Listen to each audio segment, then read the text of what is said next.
Welcome to the Explainer. Sometimes the best way to understand a country is to look at a single day's news. And that's exactly what we're going to do today. We're going to piece together this incredible snapshot of a nation's day, all its challenges, its triumphs, and its place in the world, all from just one news bulletin. All right, let's jump right in. We're starting on the world stage, where a pretty powerful diplomatic line has just been drawn in the sand. So, here's how we're breaking it all down for you today. We'll kick things off with some global flashpoints, then zoom into Pakistan's regional stance.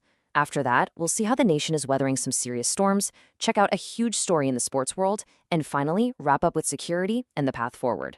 All right, first up, global diplomatic flashpoints. We're looking at a couple of major international stories that are really shaping the political landscape right now. So what we're seeing here is a huge show of unity. 22 Islamic nations, including heavyweights like Pakistan, Saudi Arabia, and Turkey, have come together with this joint statement, and it's all about a visit by the Israeli foreign minister to Somaliland. Now, just for a little background, Somaliland calls itself an independent state, but most of the world sees it as part of Somalia. So this statement isn't just a simple condemnation. It's framing this visit as a direct threat to Somalia's very existence, and they're warning that if Israel recognizes Somaliland, it could throw the whole region into chaos. And then, at the same time, you have this just incredible quote from former US President Trump. He's talking to the New York Times, and he basically says, "The only thing that can stop me is my own ethics, my own brain." I mean, think about that. He's claiming that as commander-in-chief, he and he alone gets to decide the limits of his own power. It's a pretty stunning claim of unchecked authority. Okay, so from the wider world stage, let's zoom in a bit and talk about Pakistan's regional position. It's a really complex neighborhood, and the country is juggling a whole bunch of diplomatic and security issues. So you see what's happening here, right? It's like a diplomatic balancing act on multiple fronts. On one hand, Pakistan's ambassador is in the US trying to build stronger, more formal ties with the military establishment there. But at the same time, he's raising some pretty serious alarms, pointing out that most of India's military might in the Indo-Pacific is, in his words, active against Pakistan. And then there's the whole issue of all those modern weapons left behind in Afghanistan, which are now potentially falling into the wrong hands and making the security situation even trickier. But it's not all about security concerns. There's some really interesting news on the economic front, too.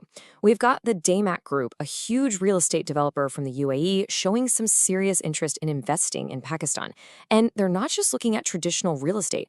They're exploring crypto and this whole idea of turning physical properties into digital assets. That could be a real game changer. All right, let's shift gears now. We've talked politics and diplomacy. Now let's turn to the home front, where Mother Nature is really making her presence felt in some pretty dramatic ways. I mean, look at this. An absolutely brutal cold wave has just descended on the country. In Skardu, the temperature has dropped to a mind-numbing minus 21 degrees Celsius. It's hard to even imagine how cold that is. And this really shows you this isn't just about a number. This extreme weather has very real consequences for people's daily lives. Think about it. Dense fog is causing major travel headaches, shutting down huge sections of the motorways. We're talking the M1, the M5, the M14. That's a lot of disruption.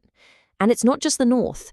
Even all the way down in Karachi, it's dropped to a single-digit 8 degrees. That's cold for Karachi. And just when you think it can't get any crazier, as if the bone-chilling cold wasn't enough to deal with, the ground itself starts to shake. A 5.8 magnitude earthquake rattled the northern parts of the country, and tremors were felt all the way in Islamabad and Rawalpindi. The good news, thankfully, is that it seems like there were no initial reports of any major damage.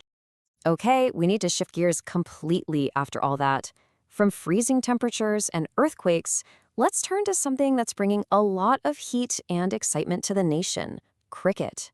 We're talking about a story of absolutely explosive growth. So let me ask you this. What's the price of a national obsession? Because the Pakistan Super League, the PSL, just answered that question. They're expanding, and the auction for 2 new teams didn't just meet expectations, it absolutely shattered them. So what does that excitement actually look like when you put a number on it? 185 crore. Let that sink in. That's 1.85 billion rupees. That is the new record price for the Sialkot franchise. It's the most anyone has ever paid for a team in PSL history. And this is so much more than just a sports deal. It's a huge sign of just how valuable the league has become and how important it is to the country's image on the world stage. And this right here, this is where the story gets really wild. Take a look at these numbers. The money that just these two new teams, Sialkot and Hyderabad, are expected to pay each year is more than what 5 of the original teams pay combined. I mean, that's not just growth, that's an explosion. It's absolutely staggering. But look, this goes way beyond the balance sheets and the billion-rupee deals. For the fans on the ground, this is personal. This is everything.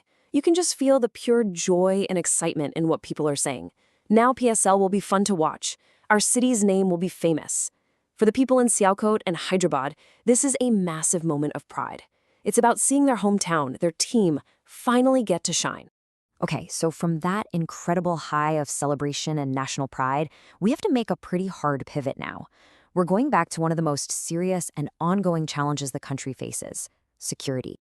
The Prime Minister recently spoke about the rise in terrorism, and he didn't mince words at all. He came right out and said it. The hands that are active in this terrorism are foreign hands from neighboring countries. He's pointing the finger directly at external forces. So the government's response to this is really a two-pronged strategy. On one hand, you have the direct security approach. The Prime Minister is praising the army and its leadership for tackling the threat head-on with a professional approach.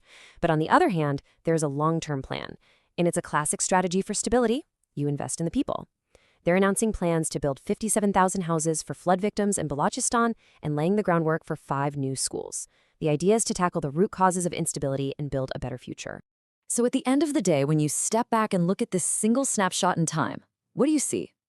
You see global pressure. You see serious hardship at home with the weather. But you also see this incredible moment of national pride and joy with cricket. So how does a nation balance all of that? How does it define its path forward when it's being pulled in so many different directions at once? It's a fascinating question, and it really shows a country forging its future, one complex day at a time.